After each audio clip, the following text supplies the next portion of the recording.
আমরা যাইনি মরে আজও, তবু কেবলই দৃশ্যের জন্ম হয়। মোহিনের ঘোড়াগুলো ঘাস খায় কার্তিকের জ্যোৎস্নার প্রান্তরে।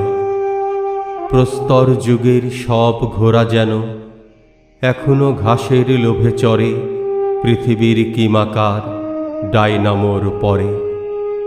আস্তাবলের ঘ্রাণ ভেসে আসে এক ভিড় রাত্রির হাওয়ায়।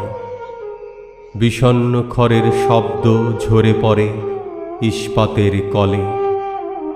চায়ের পেয়ালা কটা পেরাল ছানার মতো ঘুমে ঘেউ কুকুরের অস্পষ্ট কবলে হিম হয়ে নড়ে গেল ওপাশের পাইস রেস্তোরাঁতে। প্যারাফিন লণ্ঠন নিভে গেল গোল আস্তাবলে সময়ের প্রশান্তির ফুঁয়ে।